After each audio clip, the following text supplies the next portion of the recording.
Who is Morphologic Chris? The name Morphologic is somewhat of a misnomer. In broad strokes, I use the term morphologic to describe a branch of learning that makes acquiring fluency in a language more natural and one based on context learning. It also describes my philosophy not only on the study of language, but also on life. I've always believed in the idea of interconnectivity. My life up to this point has been shaped through the connections I've made over the course of my life that has ultimately led me here on the opposite side of the world. In my travels, I have met with many like-minded people. These people have had a profound influence on my life. By sharing and exchanging ideas about teaching and about life in general, I have discovered more about who I am and how I can better equip my students in their journey to become fluent in English. I have spoken English my entire life, but I've never had to learn it in order to speak it. English is one of those languages that is easy to learn, but difficult to master. Just like riding a bicycle, we learn languages by doing and not by studying. If everyone approached learning languages like riding a bicycle, I guarantee you that more people would achieve their fluency goals faster. As with riding a bicycle, we learn languages through repetition until we are able to do it consistently. To demonstrate this idea, I will use an example from another area of my life. One of my passions is dancing. I wasn't born with any natural dancing ability, and I was never good at it when growing up.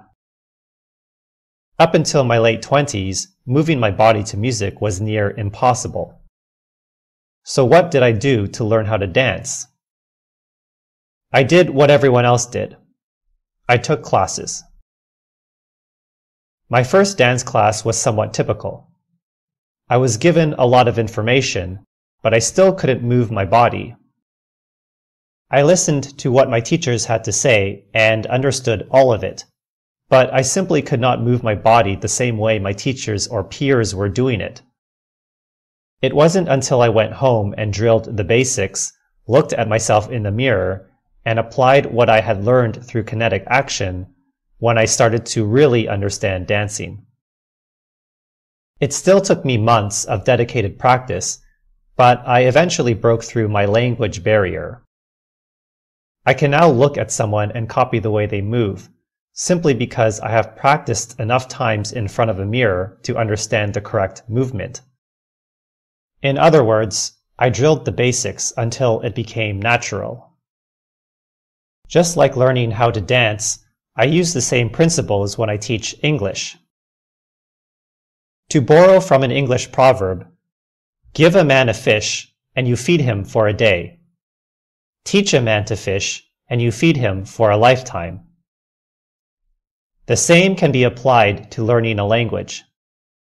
If you teach someone the basics of a language, they will learn it that day and likely forget it tomorrow. But give them the means to practice it on their own, and they will master it. Communication is something that we need in our everyday lives, whether it is through speech, writing, or through movement. We use communication to connect with people from all over the world, and is one of the most important things we will ever learn.